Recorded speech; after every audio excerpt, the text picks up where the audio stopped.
बढ़ते हुए, जैसा कि आप सब जानते हैं, आज का जो टॉपिक है वो है 9 ways to boost your immunity. तो आप सब टाइटल देख के सोच रहे होंगे कि क्या है ये। आप सब जानते हो कि हम लोग बहुत अट्रैक्टिव टाइटल्स लेके आते हैं। अब तक आपने इम्यूनिटी के बारे में दूसरे लोगों से तो सुना ही है। हमने हमारे पहले के सेशंस में चाहे आयुर्वेदिक प्रिंसिपल्स हो या दूसरे प्रिंसिपल्स हो, साइंटिफिक हो, उससे कैसे इम्यूनिटी बूस्ट करनी है वो तो पता ही है। हम जानते हैं कि हमारे यहाँ पे सेशंस में काफी सारे मेडिकल प्रोफेशनल्स भी आते हैं, डॉक्टर्स भी आते हैं, अकेडमिशियंस भी आते हैं। तो वो और ये जो पूरी कम्युनिटी है वो हमें बताते ही रहती है कि मेडिकली हम कैसे हमारी इम्यूनिटी को बूस्ट करें। पर जैसा कि आप सब जानते हैं, यूटर्न किसके लिए आता है कि बार बार हम साधना के लिए यहाँ पे आते हैं, एक नया पर्सपेक्टिव लेके आते हैं। तो आज जो निपुण आप सबके सामने लेके आया है वो एक और ऐसा ही यूनिक और इंटरेस्टिंग सेशन लेके आया है, जिसमें हम ये बताने वाले हैं कि हमारे जो भगवान है, आप सब जानते होंगे, इतने सेशंस के बाद आपने अनुभव किया होगा कि भगवान जो है वो मल्टी टैलेंटेड है। आपने भगवान के कैसे उनने पर्सनालिटी डेवलपमेंट करना है वो बताया, एंटरप्रेन्योरशिप बताया, हमें लाइफस्टाइल बता के गए हैं, साइकोलॉजी के बारे में बताया है, मैथमेटिक्स के बारे में बताया है। ऐसा क्या रोल, ऐसी क्या स्किल नहीं है जो हमें हमारे भगवान की और जिनवाणी में देखने को नहीं मिलती। उसी कड़ी में आज की जो डिमांड है, इस समय की जो डिमांड है कि हम कैसे हमारी इम्यूनिटी को बूस्ट करें, उसके लिए हमारे शास्त्रों में क्या चीजें आती है, उसका एक छोटा सा प्रयास हमने किया है, निपुण ने किया है। काफी रिसर्च करके वो आपके सामने एक यूनिक टॉपिक लेके आया है कि ऐसे कौन से 9 तरीके हैं जिससे आप इम्यूनिटी बूस्ट कर सकते हो। और ये 9 तरीके ना हम बता रहे हैं, ना कोई मेडिकल प्रोफेशनल बता रहे हैं, ये स्वयं भगवान बता के गए हैं। तो हम उसे इंटरप्रेट करने की कोशिश कर रहे हैं। तो मैं काफी एक्साइटेड हूं क्योंकि आजकल की ये नीड है और मैं खुद भी चाहता हूं कि मेरी इम्यूनिटी बूस्ट हो। तो मैं निपुण से रिक्वेस्ट करूंगा कि आपने इतनी रिसर्च की है तो हम सबको ये रिसर्च से आप लाभान्वित करें और हमें बताएं कि हम कैसे इंडिविजुअली हमारी इम्यूनिटी बूस्ट कर सकते हैं। तो Nipun, please take this session forward.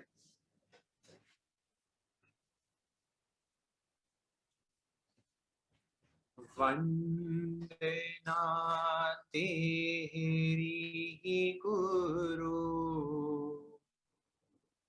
करता हूँ अंतरे भाव से, नीते समता ये धार के, बढ़ता रहूं निज आत्म में। कृतज्ञता से शीश मेरा झुकता है ये चरण में। है रोम रोम पुलकित मेरा, आपके गुणों के गान में। जिन्हें आज्ञा में हो हे प्रभु, बढ़ता रहूं मैं हर कदम।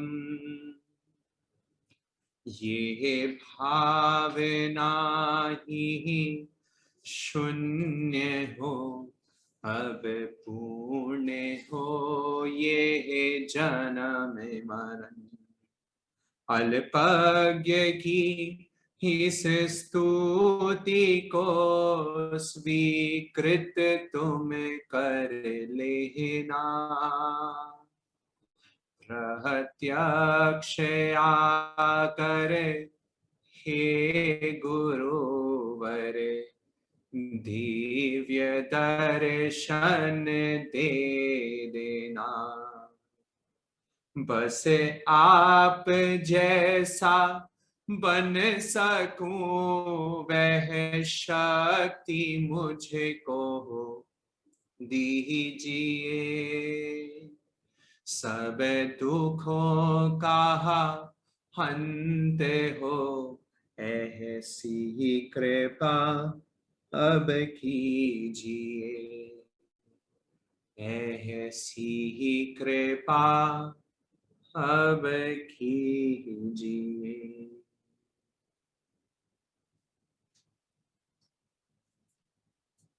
एक बार कृष्ण जी और सुदामा जी दो सबसे बेस्ट फ्रेंड्स, जैसा कि आप लोग जानते ही हैं, दोनों एक बार जंगल में रात्रि को विचरण करते हुए रात्रि को उनको जंगल में रुकना पड़ा। और जंगल में रुकने के वक्त रात बहुत ज्यादा हो गई थी, तो उनको पेड़ पे ही अपने आश्रय को लेना पड़ा, वहां पे उनको अपनी रात गुजारनी पड़ी। और रात गुजारने के वक्त हुआ ये कि बहुत अंधेरी रात हो चुकी थी, और तभी अचानक से दोनों अलग अलग पेड़ पे अपना आश्रय लेके सो रहे थे, उस पर थोड़ा ऊपर चढ़ के सो रहे थे ताकि कोई दिक्कत ना हो। तो होता ये है कि अचानक से वहां पे एक राक्षस, कहानी चलती है, देखिए कहानी को समझे, और कहानी को समझने के बाद उसके हम क्रक्स को समझेंगे कि कहानी क्या कहना चाह रही है। और कहानी कह रही है आगे कि वहां पे राक्षस आ जाता है, और राक्षस आने के बाद होता यह है कि जो सुदामा होते हैं वो थोड़े डरपोक किस्म के व्यक्ति होते हैं, तो जल्दी से डर जाते हैं। तो होता यह है कि जैसे वो राक्षस को देखते हैं तो वो बहुत भयभीत हो जाते हैं, बहुत डर जाते हैं।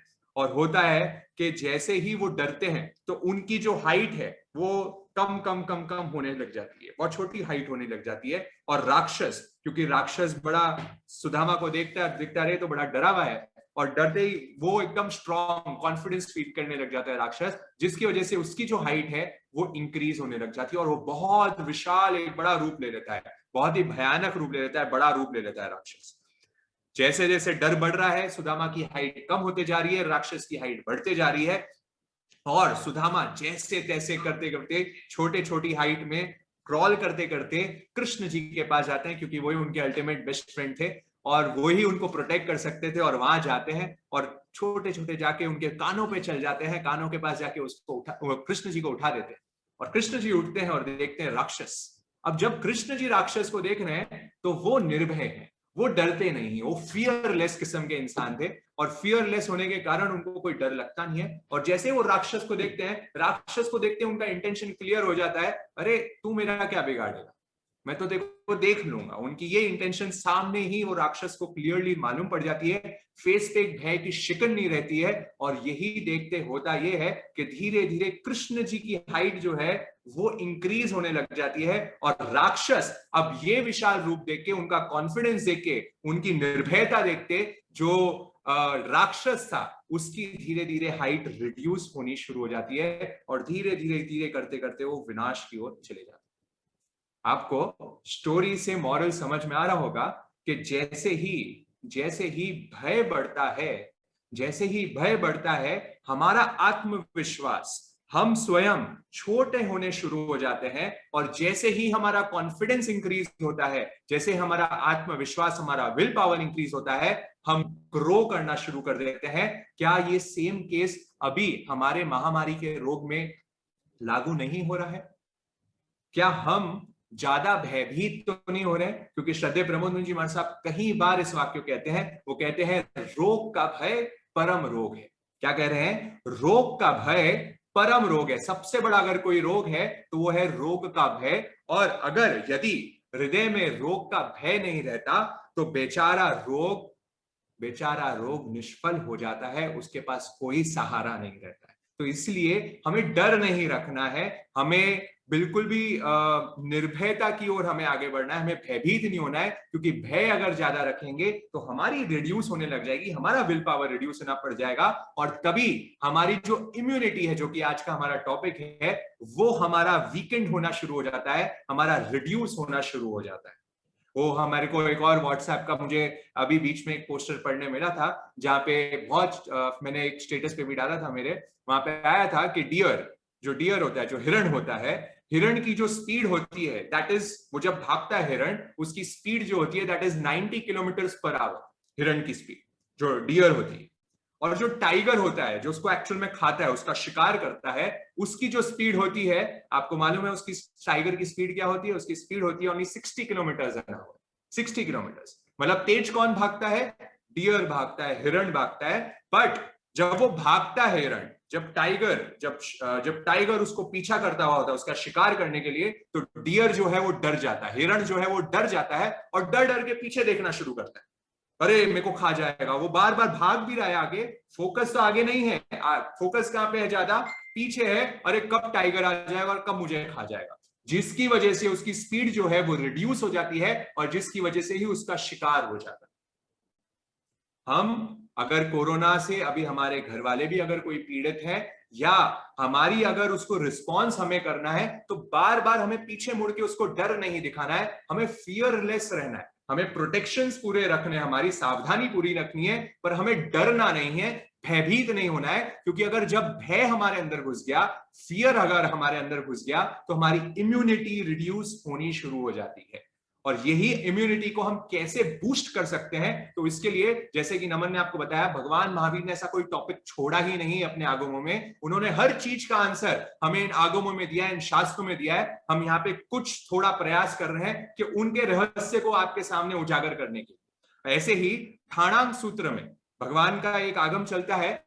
जब आप 32 आगमों के नाम तो हम सबको ध्यान में होने चाहिए, जिनको नहीं है अभी तक वो प्लीज अपने 32 आगम, स्थानकवासी परंपरा के अकॉर्डिंग 32 आगम्स आते हैं, उसको डेफिनेटली आप लोग, अगर मंदिर वाले हैं तो उनके मेरे ख्याल से 35-40 आते हैं, तो वो जो भी आगमों के नाम है, जो शास्त्र है, जो भगवान की वाणी है, एटलीस्ट उनके नाम याद करना तो शुरू कर दे।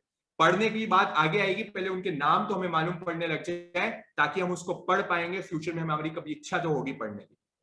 ऐसे ही भगवान का एक सूत्र चलता है, एक आगम चलता है, जिसे कहते हैं ठाणांग सूत्र। और ठाणांग सूत्र के 9वें ठाणे में, ठाणांग सूत्र के 9वें ठाणे में भगवान ऐसे 9 कारण बताते हैं। भगवान ऐसे 9 कारणों का वर्णन बताते हैं जिससे रोग की उत्पत्ति होती है। एक मिनट, जस्ट मैं डिसेबल कर देता हूं। हाँ, तो भगवान ऐसे 9वें ठाणे में ऐसे 9 कारण बताते हैं जिससे एक पर्सन को डिजीज हो सकती है, रोग आ सकता है। अगर हम ये 9 कारण, 9 रीजंस को अगर हम समझ लेंगे जिससे रोग आता है, तो हम समझ लेंगे कि हम हमारी इम्यूनिटी को, हम खुद को कैसे प्रोटेक्टेड रख सकते हैं, कैसे डिजीज को आने से रोक सकते हैं। तो हम थोड़े रिवर्स ऑर्डर में पढ़ेंगे, पहले रीजन समझेंगे, क्या रीजंस की वजह से हमारे अंदर डिजीज आ सकती है। अगर वो हम रीजंस को समझ लेंगे तो हम हमारी इम्यूनिटी को बूस्ट कर पाएंगे, जिसे हिंदी में कह देते हैं प्रतिरोधक क्षमता, है ना। जो हिंदी वाले हैं यहाँ पे प्रतिरोधक क्षमता इंप्रूव करने के 9 कारण हम यहाँ पे 9 चीजें आपको बताने वाले हैं। उसके लिए हमें समझना है 9 रोग के कारण। तो मैं एक एक करके लेने का प्रयास करूंगा, उसमें फिर आपको कोई भी डाउट रहते हैं हम एंड में उसको वापस लेंगे। एक मिनट, मैं इसको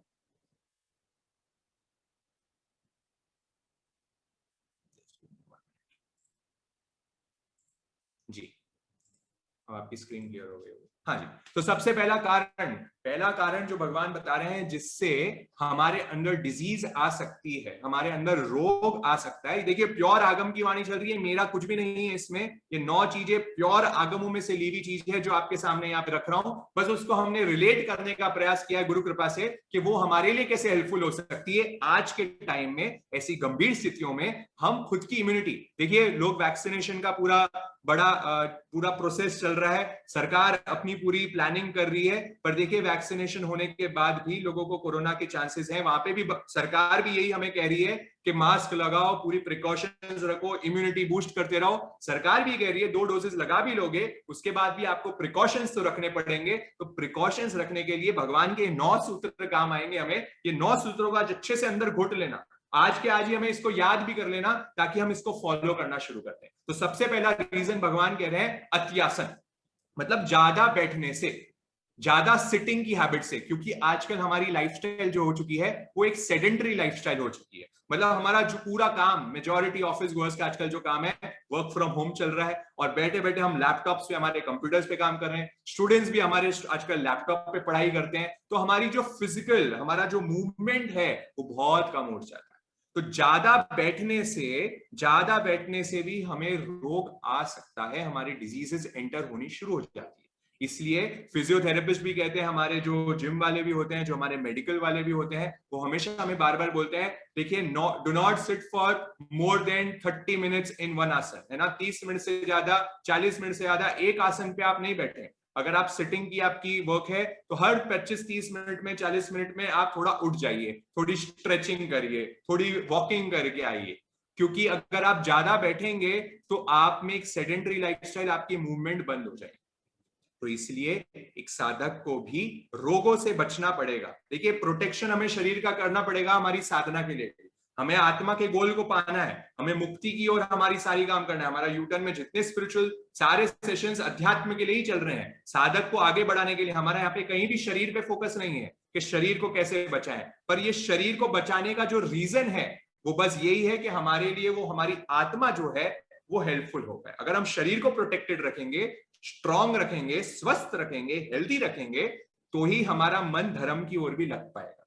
तो बस ये एक प्राइमरी गोल होना चाहिए। डोंट मेक दिस गोल कि मेरे को बड़ी बॉडी बिल्डर बनना है और मुझे एकदम है ना जिम वाला एकदम मेरे को कोई देखे तो लगे कि अरे बड़ा फिट बंदा है और एकदम अमेजिंग दिखता है, इसकी बहुत अच्छी पर्सनालिटी है। इस रीजंस की वजह से हमें हेल्दी नहीं होना है।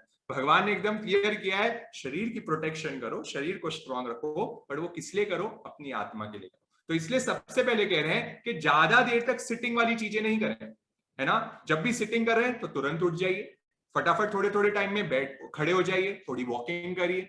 एक एक्सरसाइज हमारे रक्षितमल जी लोढ़ा का एक सेशन हमने बीच में बहुत पहले किया था, वो बताते हैं कि हर थोड़े टाइम में जब भी आपको फ्री टाइम मिले तो आप खड़े खड़े ही जॉगिंग करें।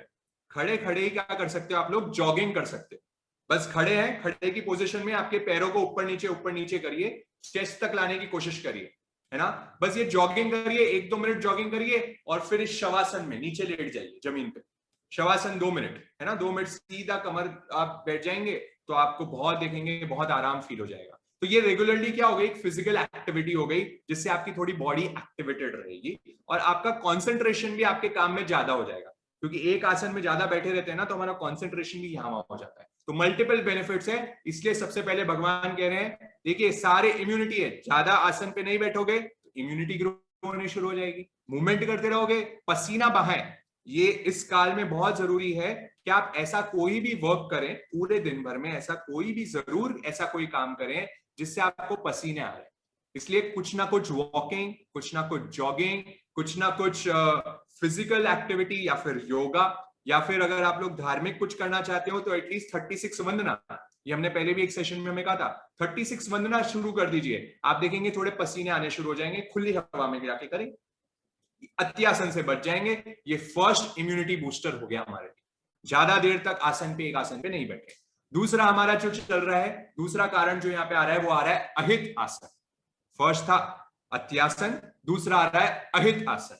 ये पूरे आगम के वर्ड्स आपके सामने रख रहा हूं। अहित आसन उसका मीनिंग ही रख रहा हूं यहाँ पे। अहित आसन मतलब गलत आसन से बैठना। तो आजकल लोग क्या हो रहा है, क्योंकि कंप्यूटर्स पे काम करते हैं तो कंप्यूटर्स पे से थोड़ा बेंड होके हमें काम करना पड़ता है। तो आप देखेंगे हमारा बॉडी पोस्चर जो हो जाता है वो थोड़ा स्लांट हो जाता है, हमारी कमर झुकी हुई हो जाती है। या जिनका ज्यादा लिखने का काम होता है तो आप देखेंगे ना, हम जब लिखते हैं, मैं आपको लिख के बताऊं तो हमारे जैसे ऐसे लिखने का काम थोड़ा ऐसे हो जाता है। तो जब लिखता है स्टूडेंट या पढ़ाई करते हैं बच्चे तो उनकी टेबल तो नीचे होती है और वो ऐसे बैठते हैं तो उनको झुक के थोड़ी पढ़ाई करनी होती है, जिसकी वजह से होता यह है हमारी जो आप देखेंगे पूरी कमर की जो पोजीशन है बेंड हो जाती है। मैं तो इस चीज का खुद भुगत भोगी हूं, है ना। तो जब हम सीए की पढ़ाई करते थे हमें मालूम है बहुत अच्छे से, लॉन्ग आवर्स तक हमें सिटिंग करनी होती थी और शायद वो टाइम में कोई इतनी अवेयरनेस नहीं थी। तो इंटर के और फाइनल के एग्जाम में जब हमारी पढ़ाई होती थी, every CA student goes through that, 13-14 घंटे 15 घंटे जब हम पढ़ाई करते थे वो टाइम, तो कंटिन्यूसली टेबल पे बैठ के नीचे ऐसे शरीर को रखते हुए, तो जिसकी वजह से मेरी शोल्डर्स, मेरी हेल्थ पे मेरे को बहुत, वो टाइम तो इतना रियलाइज नहीं होता था, पर उसके बाद में मेरे नेक पेन, मेरे बॉडी पेन, काफी चीजें होने लगी। अब जाके मैं उस पर काफी वर्किंग करके उसको सुधारने की कोशिश कर रहा हूं, बट स्टिल अहित आसन रोग का कारण। I had severe neck problem, shoulders problem, lower back issues, ये सारी चीज मेरे में आने लग गई थी सिर्फ अहित आसन की वजह से। और आज भी मैं थोड़ी फेस करता हूं, आज भी मेरे पोस्चरल प्रॉब्लम काफी रह जाती है। वो सिर्फ भगवान जो बता रहे हैं, एकदम एकदम सॉलिड चीज बता रहे हैं कि पोस्चर एकदम करेक्ट रखें। इसलिए हम गुरु भगवंतों से हमेशा सुनते हैं और हम महाराज साहब को भी देखते हैं, उनकी कमर आप देखेंगे हमेशा बैक स्ट्रेट रहेगी।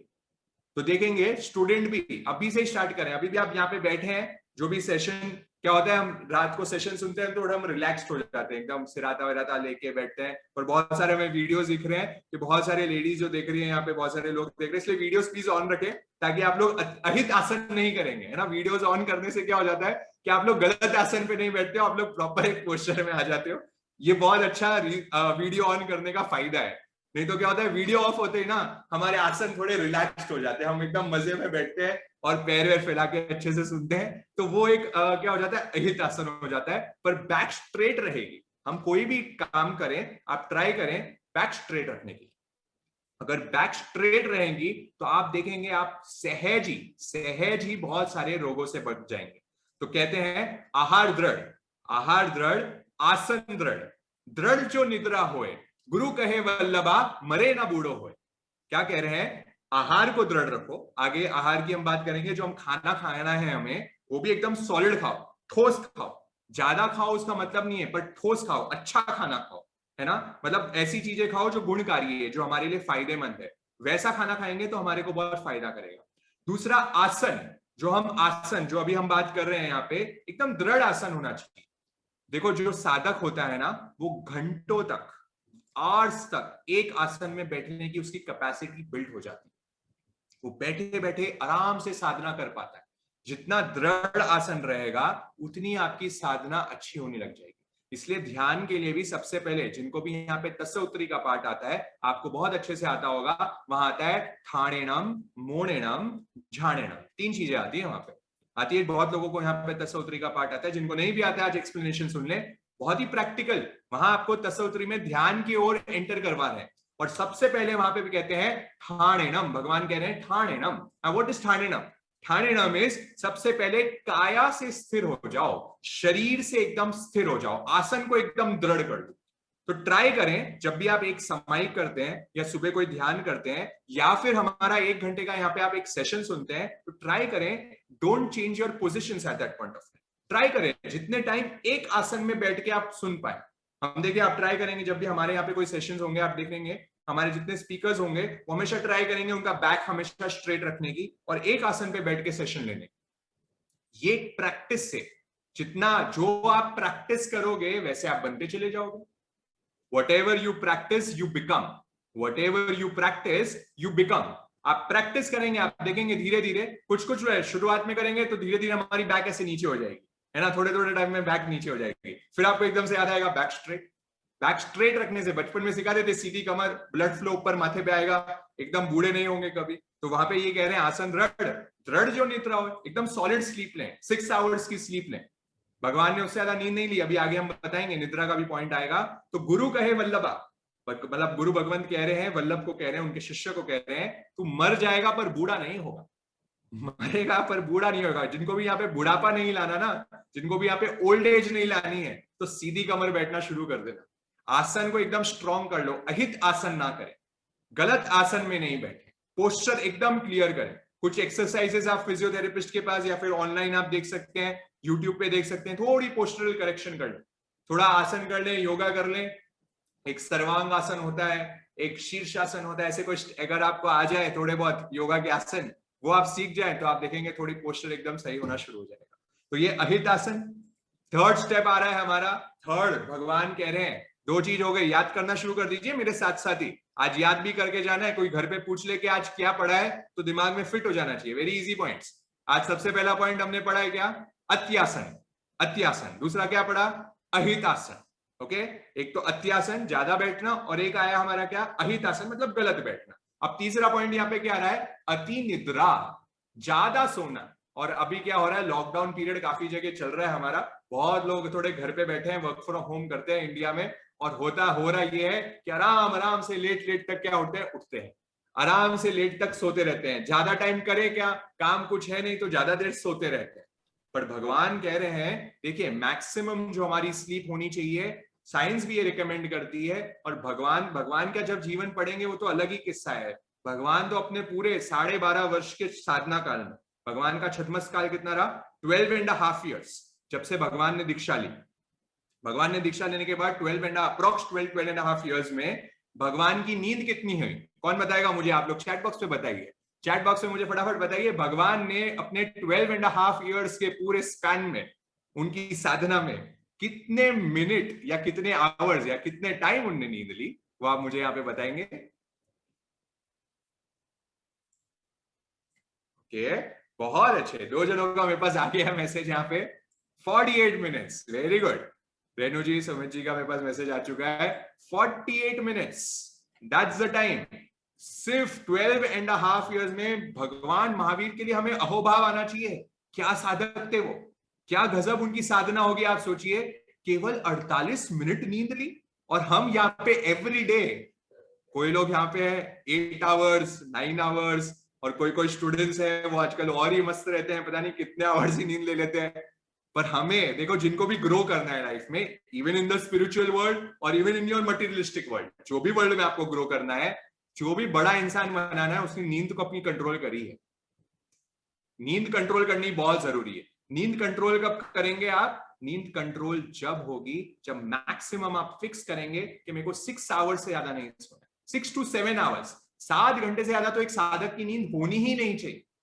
और दिन में सोना तो पाप है, दिन में सोना ही नहीं है। साधक दिन में नहीं सोता। सूर्य की एनर्जी में नमन ने आपको पूरा सर्केडियम रिदम समझाया था पिछले सेशंस में। धूप में, सन की रेज में सो रहे हैं, पाप है। सूर्योदय के बाद सो रहे हैं, बहुत गलत है। हमने आपको ऋषिकेश के गुरुजी के बारे में सुनाया था, रात को भी नहीं सोते, कितने दिनों तक नहीं सुनते, सोते ही नहीं है। ऐसे ऐसे साधक आज भी मौजूद है हमारे यहाँ पे। तो हम अति निद्रा, 6 घंटे 7 घंटे से ज्यादा नींद ले नहीं रहा। और भगवान कह रहे हैं इस काल में, और सबसे मेन बात है अब तो खुद के लिए इम्यूनिटी बढ़ानी है, इम्यूनिटी। तो भगवान कह रहे हैं इम्यूनिटी बढ़ानी है तो सोना कम कर दो, ज्यादा नहीं सोना है आपको। आपको अगर ज्यादा सोगे, अति निद्रा करोगे, आपकी वीकेंड इम्यूनिटी हो जाएगी। So to boost your immunity, maximum 6 to 7 hours sleep. उससे ज्यादा आपका शेड्यूल ऐसा बना है। आप दिन में, अगर आपको चलो दिन में सोना ही पड़ता हो तो दिन में सो भी रहे हैं तो उसका टाइम एडजस्ट करो, रात को सोना कम करो। आधा घंटा दिन में सो रहे हो तो रात को सिर्फ 5.5 घंटे सो, ऐसा कुछ सेटिंग करो आप। पर अगर ज्यादा देर सो रहे हैं उससे ज्यादा, तो यू आर वेस्टिंग टाइम। आप टाइम पास कर रहे हैं। भैया क्या कर रहे हो आप लोग? टाइम पास कर रहे हो। और एक दिन ऐसा नहीं हो जाए कि टाइम आपको पास करना शुरू कर दे।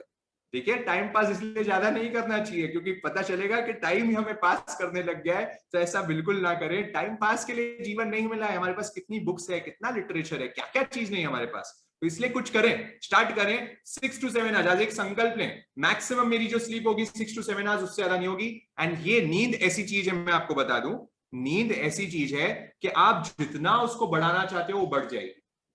It is like a balloon. जितना आप बढ़ाना चाहते हो ना, आप 8 घंटे भी सोना शुरू कर दोगे, आपको आराम से 8 घंटे नींद आएगी। धीरे धीरे वो प्रैक्टिस हो जाएगी, 10 घंटे की भी हो जाएगी, 12 घंटे की भी हो जाएगी।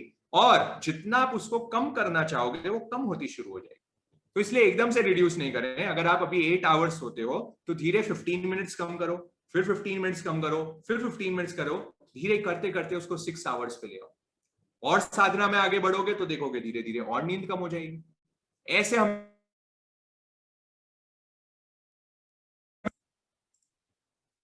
हाँ, तो आप देखेंगे यहाँ पे मैंने स्क्रीन पे आपको 4 चीजें यहाँ पे बता रही है। अब 4 में से आप लोग को आइडेंटिफाई करना है कि आप लोग अभी कौन से चारों में, कौन सी नींद में जीते हो, कौन से एरिया में आप लोग जी रहे हो। तो सबसे पहले एक अवस्था होती है, एक स्टेट है जागृति की अवस्था। तो जागृति की अवस्था में होता क्या है कि जागृत की अवस्था में मनुष्य बाहर से जागृत है और भीतर से सुप्त है, मतलब भीतर से सोया हुआ है। ठीक है, तो बाहर से तो क्या है, वो अवेकेंड है, पर अंदर से उसकी आत्मा क्या है, वो सोई हुई। ये फर्स्ट सिचुएशन है, फर्स्ट स्टेट है। दूसरी स्टेट है तंद्रा। दूसरी स्टेट है तंद्रा। इसमें क्या हो रहा है, मनुष्य ना पूर्णतः जागृत है ना पूर्णतः सुप्त। मतलब वो थोड़ा जागा हुआ भी है बाहर से और थोड़ा अंदर से भी जागा हुआ है, मतलब थोड़ा थोड़ा अवेकेंड है, थोड़ा सोया हुआ भी है, थोड़ा जागा भी है। It is a mixed state, तंद्रा में है। थर्ड स्टेट हमारी क्या है, सुषुप्ति। सुषुप्ति की स्टेट है। अब यहाँ पे क्या हो रहा है कि मनुष्य बाहर से भी और भीतर से भी, बाहर से भी क्या है और भीतर से भी, दोनों से ही सुप्त हुआ है, मतलब सोया हुआ है। बाहर से भी सोया हुआ है, अंदर से भी सोया हुआ है। तो ये हो गई सुषुप्ति की स्टेट, मतलब this is a sleeping state. हमारी स्टेट कौन सी आती है यहाँ पे, जब हम सोते हैं ना तो हम बाहर से भी सो जाते हैं और अंदर से भी सो जाते हैं। तो हमारी मैक्सिमम टाइम ये स्टेट हो जाती है। और फोर्थ स्टेट आ रही है हमारे सामने, वो आ रही है आत्म जागृति की स्टेट। अभी आत्म जागृति की स्टेट में होता क्या है कि जागृति में बाहर से तो सुप्त है, बाहर से तो लगेगा सामने वाले को ये बंदा सोया हुआ है, इसकी आंखें बंद है, और अंदर से उसकी, भीतर से उसकी जागृति बनी रहती है, पर अंदर से उसकी आत्मा पूरी अवेकन्ड है। तो अब मुझे फटाफट आप लोग चैट बॉक्स पे बताइए कि इन चारों स्टेट में से, अवस्थाओं में से आपकी अभी वर्तमान में क्या स्टेट है। राइट नाउ आपकी पूरी लाइफ में आप कौन सी स्टेट में ज्यादा जीते हो, ये मुझे आप लोग चैट बॉक्स पे फटाफट बताइए। Okay, second state, very good. हाँ, कभी कभी अभी हमारी मिक्स स्टेट थोड़ी चल रही है कि हम कभी कभी तो एकदम जागृत रहते हैं और कभी कभी हम लोग अवेकन्ड रह जाते हैं। अब मुझे बताइए, हाँ कोई लोग यहाँ पे लिख रहे हैं थर्ड स्टेट, कोई लोग कह रहे हैं ओके फोर्थ स्टेट, क्या बात है। ओके, तो अब मुझे बताइए भगवान महावीर क्योंकि भगवान महावीर की यहाँ बात चल रही है, तो भगवान महावीर कौन सी स्टेट में जीते होंगे? भगवान महावीर कौन सी स्टेट में जीते होंगे? ओके, बहुत क्विकली लोगों के आंसर्स मेरे पास यहाँ पे आ रहे हैं। Very good. सो भगवान महावीर की सबको स्टेट एकदम क्लियर है कि भगवान कैसे थे। आंखें मूंडो नींद लगेगी, जगने पर है जग जंजाल, आंख बंद हो चित्त जगे तब, सम्यक दृष्टि प्रकटे तत्काल। क्या कह रहे हैं? आंख बंद हो नींद लग जाती। हम जैसे साधकों को क्या है? आंखें बंद हो नींद लग जाती। जगने पर है जग जंजाल, आंख बंद हो। भगवान की आंखें कैसी थी? भगवान की आत्म जागृति की स्टेट थी, आंख बंद रहती थी। पूरे 12.5 वर्ष में मैक्सिमम साल भगवान ने क्या किया? ध्यान ध्यान ध्यान ध्यान। अब ध्यान में होता यह था कि भगवान की आंखें तो बंद रहती थी, पर अंदर से सम्यक दृष्टि, उनकी दृष्टि निर्मल, ज्ञान दृष्टि उनकी प्रकटे तत्काल। वो ज्ञान उनका प्रकट हो रहा था, आत्मा भीतर से उनकी पूरी जागृत हुई। ऐसे भगवान ने अपने पूरे 12 वर्ष में ये किया। बाहर से लोग सो रहे, अरे ये तो भगवान क्या है, आंखें बंद करके सोए।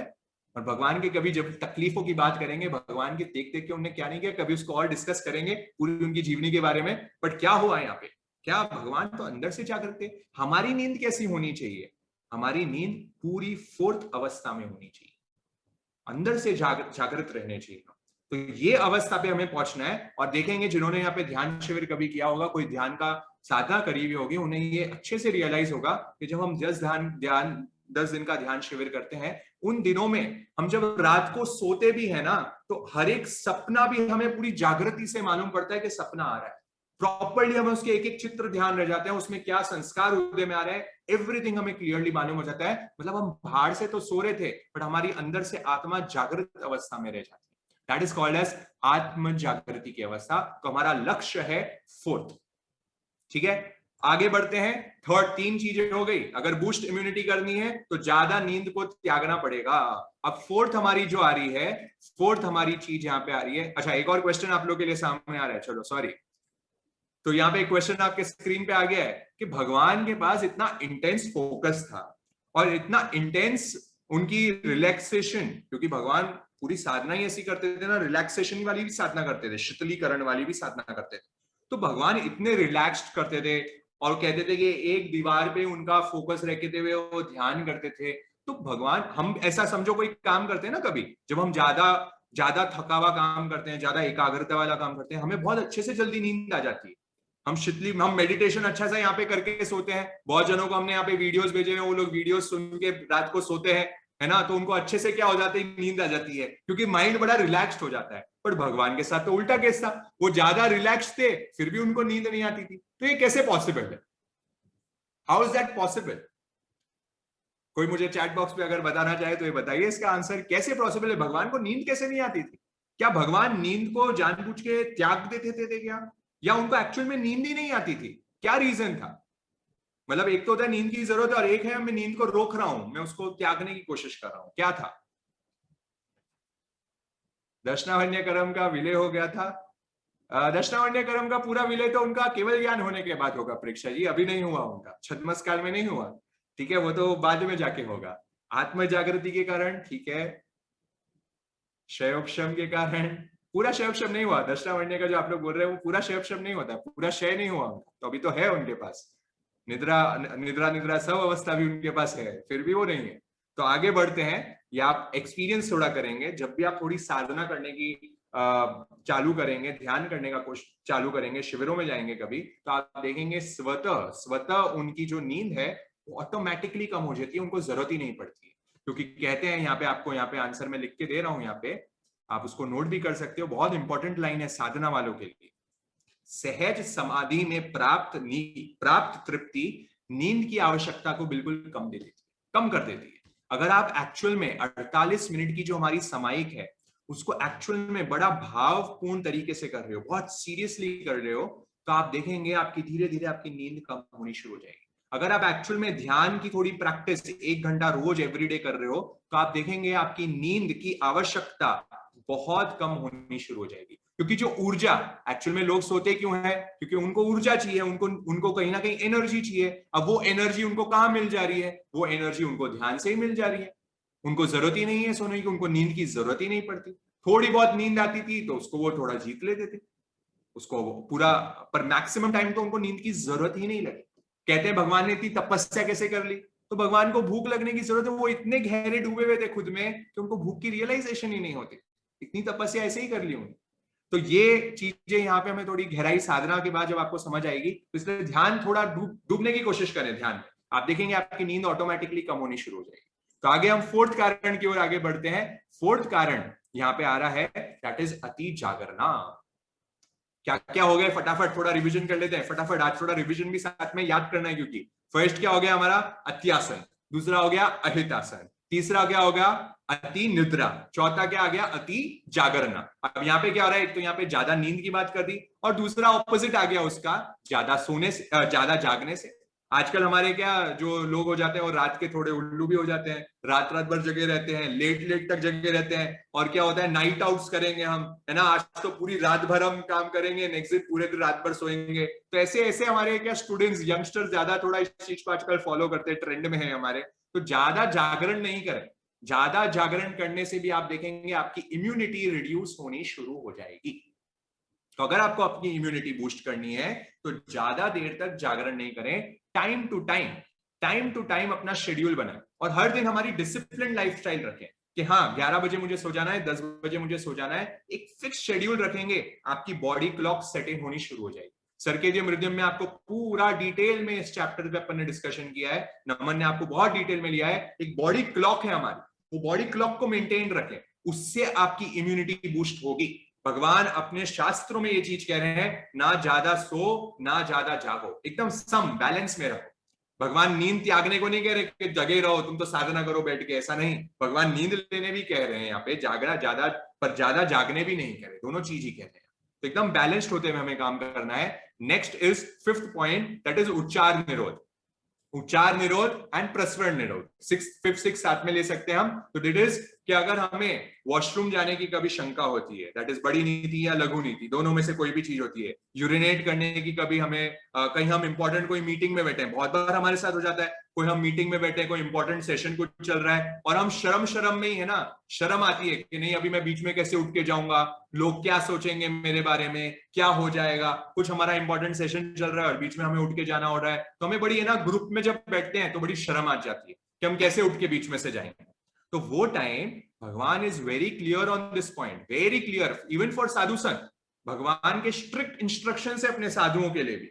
भगवान कह रहे हैं कि अगर बारिश भी हो रही है, वैसे तो साधुओं को बारिश में बाहर जाने की परमिशन नहीं है, अगर बारिश आ रही होती है तो साधुओं को कहां, अपने स्थानक में रुकना पड़ता है, उनको कहीं भी बीच में रोम करने की अलाउड नहीं है, परमिशन नहीं है।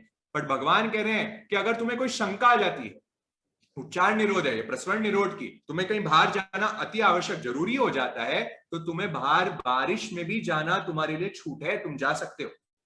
आप देखिए भगवान ने वहां पे जीव हिंसा को भी एक बार में साइड में रख दिया, किसके लिए, उच्चार निरोध प्रस्वरण निरोध के। मतलब इसको कितना इंपॉर्टेंस दिया है, क्योंकि भगवान स्पष्ट कह रहे हैं कि यहां दोनों चीज को आप अगर ज्यादा कंट्रोल करोगे, बीमारी अंदर आनी शुरू हो जाएगी, डिजीजेस अंदर आनी शुरू हो जाएगी, आपको पेट की समस्या आनी शुरू हो जाएगी, ये सारी समस्या आनी शुरू हो जाएगी। इसलिए बहुत जन, ये वो टाइम तो नहीं, इमीडिएट तो इसमें आएगी नहीं, पर रेगुलरली जब आप ये चीज करते हो, ओवर द इयर्स आप देखेंगे आपको इसका इंपैक्ट फील होने शुरू हो जाएगा। इसलिए कभी भी ऐसी कोई सिचुएशन हो, इसमें कोई it is a nature's call, हम कहते हैं इट्स अ नेचर्स कॉल, ये प्रकृति है, आ जाए तो बोल दो कि मेरे को बस, मैं 1-2 मिनट मुझे दीजिए, मेरे को थोड़ा अर्जेंट काम है, वॉशरूम जाके आना है, शुद्धि करके आ रहा हूँ। सिंपल है, इतना सिंपल रखिए उसको, ज्यादा ऑकवर्ड चीज नहीं सोचे। It is a nature thing, everyone does that, everyone is doing that, there is nothing to be afraid और अशेम्ड ऑफ। तो ये बहुत इंपॉर्टेंट टूल है। बहुत सारे लोग शर्म में रोगों को इनवाइट कर लेते हैं, अपनी इम्यूनिटी को रिड्यूस कर लेते हैं। एंड भगवान is very clear in this message, never never never stop this things. Immediate उस चीज के लिए आप जाइए, इमीडिएट उसको करके आप निश्चिंत हो जाइए, निवृत्त हो जाइए। ठीक है, सो ये fifth and sixth point two boost immunity, हमारे फिफ्थ सिक्स पॉइंट हो गए, उच्चार निरोध, प्रस्वरण निरोध। आप लोग अपनी बुक्स में नोट भी करते जाइए, तुरंत याद करते रहिए, क्योंकि टाइम थोड़ा लेस है, मैं आगे चल रहा हूं। 7th पॉइंट आ रहा है अधिक गमन करने से।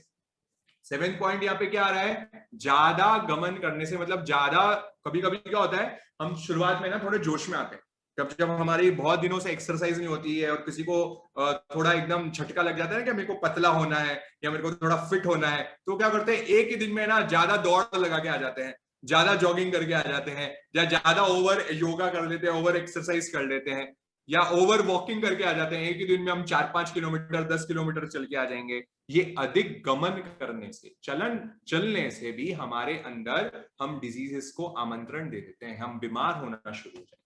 तो इसलिए जब भी आप चल रहे हो, जब भी आप एक्सरसाइज कर रहे हो, जब भी आप ऐसा कोई वर्कआउट वाला काम कर रहे हो, या घर और में भी आप कुछ काम कर रहे हो, always try doing in a balanced way. जितनी आपकी शरीर की शक्ति है उतना ही करें। शरीर के उपरांत बहुत लोग है ना एक्सरसाइजेस में करते हैं कि मैं उसमें आज ज्यादा कर लूंगा, ज्यादा योगा कर लूंगा। इनफैक्ट योगा एंड एक्सरसाइज का एक नियम होता है, आपकी बॉडी जितना अलाउ करे उतना ही आपको करना चाहिए, उससे ज्यादा कभी नहीं करना चाहिए। धीरे धीरे आपकी मसल्स बिल्ड होगी, उसके बाद आप करना शुरू करेंगे। इसलिए अधिक गमन नहीं। कभी कभी लोग यहाँ पे विहार सेवा में जाते हैं या चलने जाते हैं तो ज्यादा ओवर वॉकिंग कर लेते हैं, ऐसा ना करें। अधिक यात्रा कर लेते हैं, ज्यादा ट्रैवलिंग पूरे वर्ल्ड में घूमना शुरू कर देते हैं, तो वहां हमारा बीमार होने लग जाता है। इसलिए हमारे आयुर्वेद में सूत्र आता है, हितबुक मितबुक शागबुक शतपथ गमन सोरुक सोरुक सोरुक। भगवान यहाँ आयुर्वेद में, हमारे ये पतंजल योग में हमारे एक सूत्र आता है, वो कहते हैं हितबुक मितबुक शागबुक। हमारा खाना कैसा होना चाहिए? खाना होना चाहिए हितकर, मितकर और शाकाहारी, मतलब जो आपके लिए हितकारी हो, जो आपके लिए कम मात्रा में हो, लेस क्वांटिटी में हो, और दूसरा हो रहा है जो शाकाहारी वेजिटेरियन। शतपथ गमन मतलब कहते हैं वहां पे खाने के बाद आपको 100 कदम चलना चाहिए। खाने के बाद कितना? आपको 100 कदम चलना चाहिए, उसके ज्यादा नहीं। आयुर्वेद में ये सूत्र आता है, आयुर्वेद में सूत्र आता है कि अगर जो खाना खाने के बाद एक्सेसिव वर्कआउट कर रहा है या बहुत ज्यादा भागा दौड़ी का काम कर रहा है, वो अपने मृत्यु को आमंत्रण दे रहा है। वहां पे स्पष्ट आता है आयुर्वेदा में कि वो मृत्यु को इनवाइट करता है, कि जो ज्यादा एकदम से ना खाना खाया और एकदम से भागा दौड़ी करके चले जाता है कहीं पे, या भागा दौड़ी वाला काम कर रहा है, वो अपने मृत्यु को आमंत्रण दे रहा है। इसलिए सिर्फ 100 कदम, 100 वॉकिंग, स्मॉल स्मॉल स्टेप्स लीजिए, और फिर थोड़ा 1-2 मिनट के लिए आप लेट जाइए अपने बेड पे, थोड़ा रेस्ट करिए सोने के खाना खाने के पूर्व, उसके बाद। तो वो आपके लिए हेल्दी, आपके लिए इम्यूनिटी बिल्डिंग थिंग होगी। भगवान भी इसमें एकदम क्लियर है, अधिक गमन नहीं करें। जितना, इनफैक्ट साधुओं के लिए भी आता है। आजकल क्या होता है, ज्यादा लंबे लंबे विहार करते हैं हमारे साधु, तो लंबे लंबे विहार का शास्त्रों में कहीं वर्णन नहीं आता। भगवान का स्पष्ट शास्त्रों में उल्लेख आता है कि धीरे धीरे जितनी जितनी अनुकूलता हो, नेक्स्ट गांव तक की, वहां तक आप विहार करें साधुओं को। पर आजकल थोड़ी परिस्थितियां बदल गई है, लंबे लंबे विहार करने पड़ जाते हैं अलग अलग रीजंस की वजह से। But Bhagwan is very clear in his instruction to his sadhu कि जितना लिमिटेड, धीरे धीरे, जितना हॉल आपकी अनुकूलता के अनुसार आपको विहार करना चाहिए, ज्यादा नहीं करना चाहिए। वही हमारे लिए भी यहाँ पे 7वें सूत्र में आ रहा है। 8 पॉइंट हमारे सामने आ रहा है, भोजन प्रतिकूलता। तो भोजन प्रतिकूलता मतलब अगर मैं मेरी प्रकृति के अनुकूल, मेरे प्रकृति, मेरे नेचर टाइप के विपरीत, मतलब उसके ऑपोजिट, प्रतिकूल मैं अगर खाना खा रहा हूं, तो मैं रोगों को इनवाइट करूंगा। ठीक है, मतलब फॉर एग्जाम्पल किसी को यहाँ पे दाल है ना, समझो किसी को यहाँ पे दाल सूट नहीं होती, या किसी को यहाँ पे सूजी सूट नहीं करती, या किसी को यहाँ पे बनाना है वो सूट नहीं करता। इसलिए हम बार बार हमारे सेशंस में कहते हैं, don't rely on an external doctor. आप कोई बाहरी डॉक्टर पे भरोसे पे मत चले कि वो हमें ट्रीट करते रहेगा। आप खुद के डॉक्टर बने, बिकम योर ओन डॉक्टर्स, आप स्वयं के डॉक्टर बने। और वो आप कब बन पाओगे? जब आप लोग अपने फूड को वॉच करो, अपने खाने को, अपने भोजन को, अपने आहार को वॉच करो। आप वॉच करेंगे, आपको इजीली रियलाइज होना शुरू हो जाएगा कि ये खाना मुझे सूट करता है, ये खाना मुझे सूट नहीं करता। अब इसके लिए आपको कोई आयुर्वेद पढ़ने की जरूरत नहीं है, इसको आपको कोई मेडिकल साइंस पढ़ने की जरूरत नहीं है, कुछ भी नहीं पढ़ने की जरूरत है। Simple, see your food, watch your foods. आप जो खाना खा रहे हो, जो फ्रूट खा रहे हो, जो खाना खा रहे हो, अन्न ले रहे हो, कौन सी रोटी टाइप खा रहे हो, जंक फूड खा रहे हो, जो भी चीज खाते हो, लहसन प्याज आलू जो भी आप लोग अगर खाते होगे, वैसे तो खाना नहीं, भगवान ने एकदम क्लियर इंस्ट्रक्शन है, वो भी अगर आप जमी का छोड़ पाओ बहुत ही अच्छी बात है। प्रतिकूल भोजन अगर आप कर रहे हो, आपके प्रकृति से विपरीत, तो आप देखेंगे आप बीमार पड़ेंगे। सिंपल है।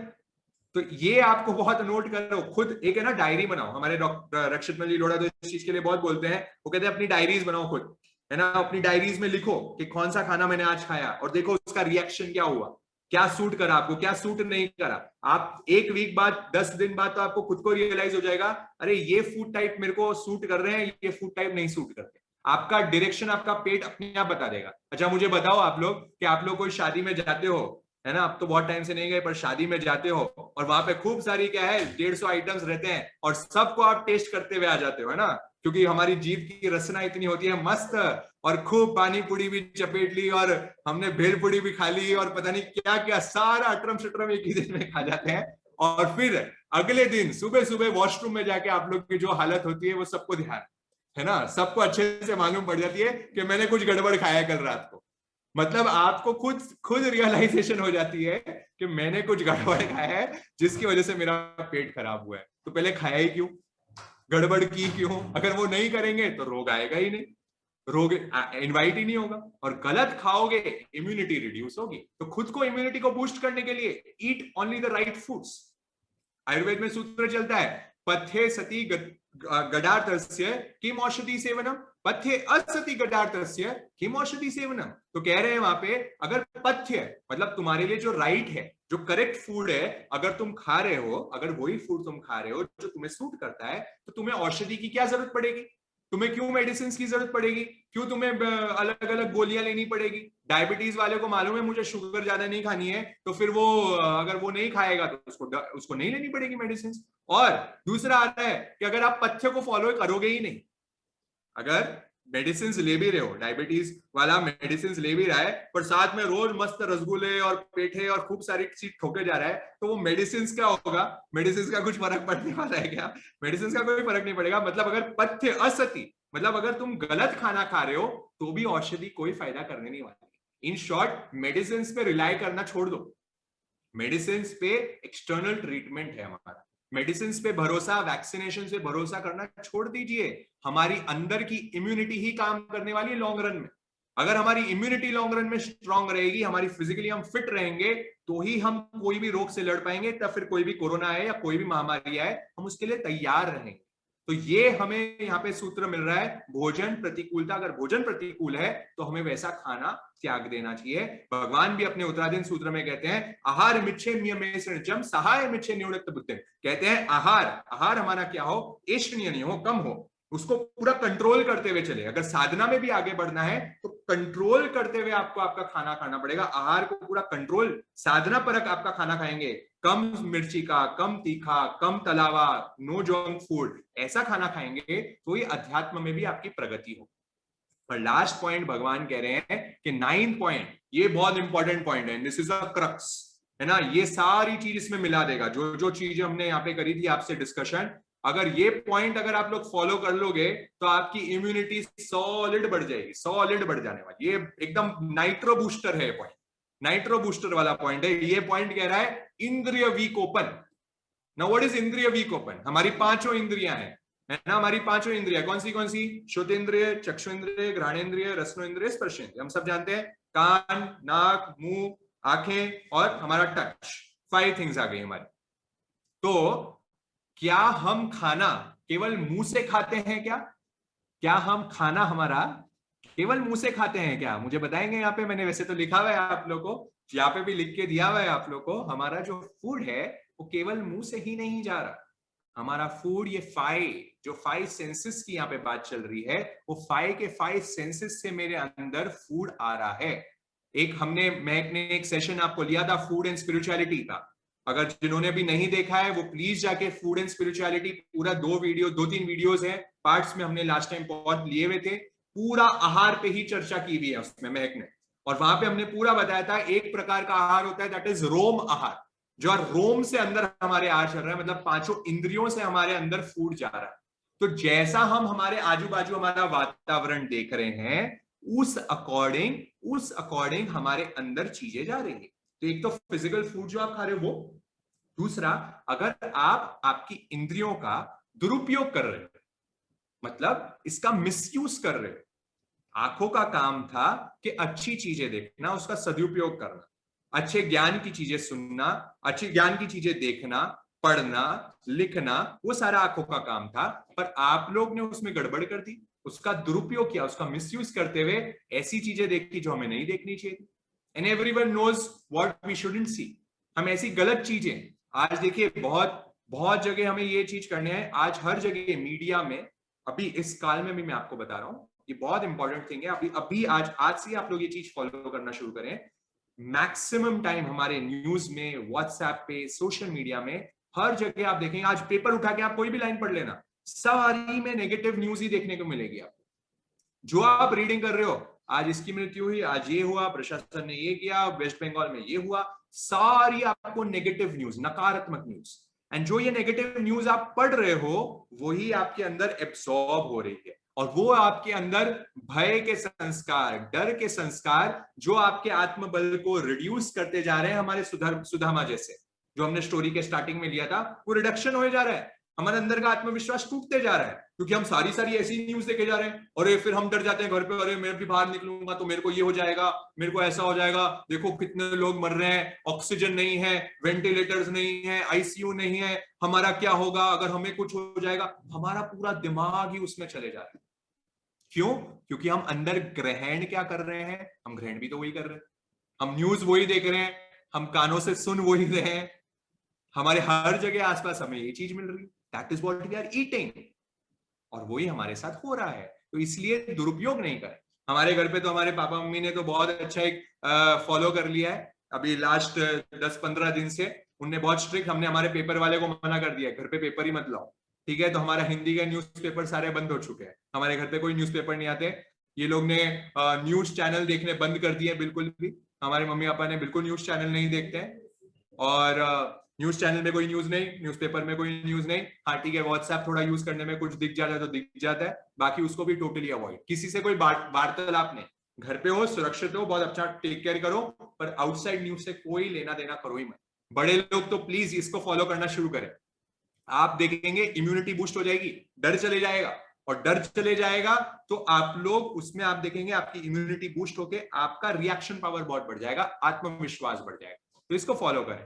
ऐसे म्यूजिक ना सुने जो आपकी इम्यूनिटी रिड्यूस कर रहे हैं, ऐसी स्मेल्स यूज नहीं करें, है ना, जो हमारे इंद्रियों को विकोपन करती है, या ऐसे टचेस, हम मखमल के अनुकूल हमारे स्पर्श होते हैं, उसको हम करते हैं, तो जिसकी वजह से भी हमारे क्या होती है, इम्यूनिटी रिड्यूस हो जाती है। मतलब कहते हैं भजनों की लाइन में, आज कोई भी आपको भजन नहीं सुनाया तो लास्ट में सुनाई देता हूं, आसक्ति जब तक जग में तब तक चेतन रोगी है, आसक्ति जब तक जग में तब तक चेतन रोगी है, बदले भाव विरक्ति में वो उपचार निरोगी है, जन्म मरण का रोग है मिटाने को, दे दो नाथ औषध सत्संग की, दे दो नाथ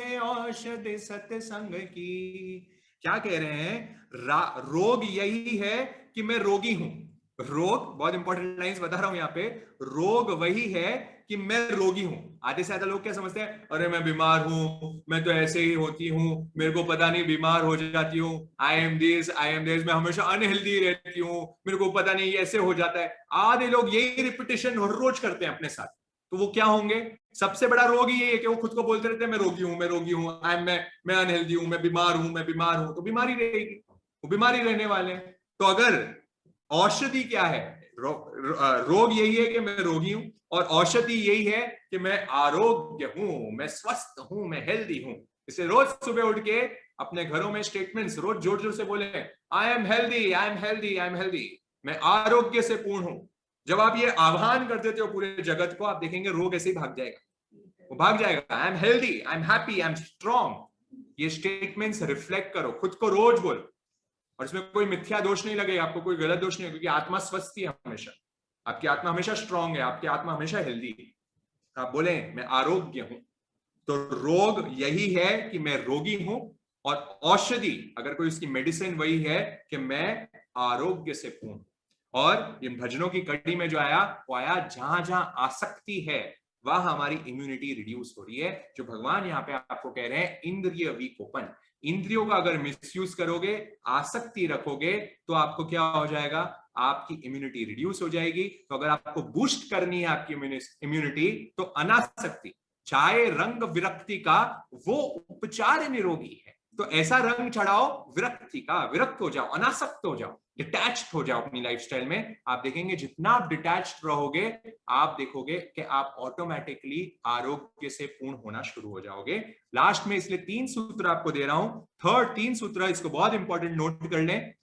मन में स्थिरता, दैट इज माइंडफुलनेस।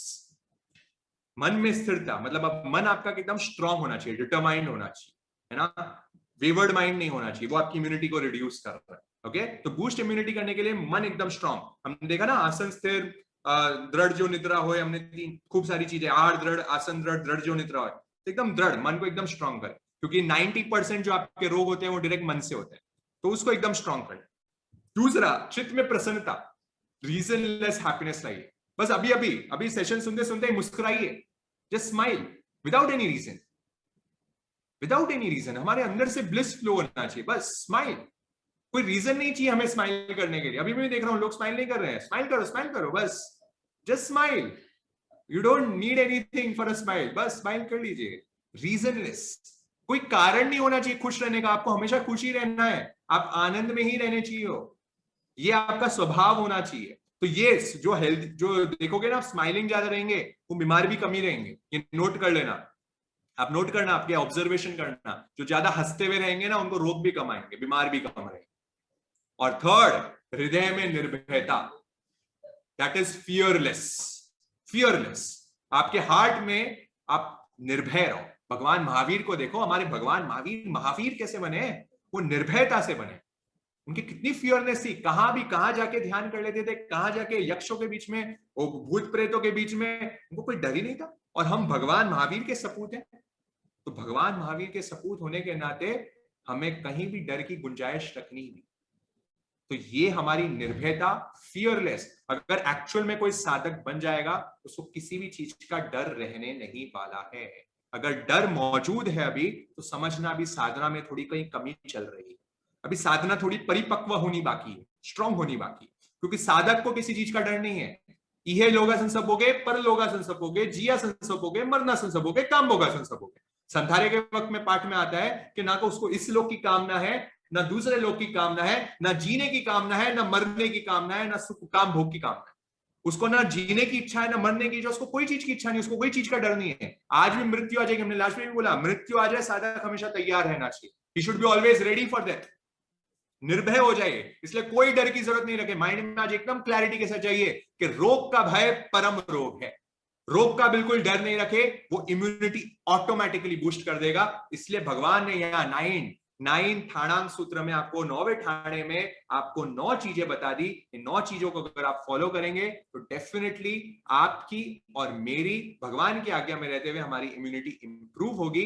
यही हम सब फॉलो करें। तो बस आज हम थोड़ा एक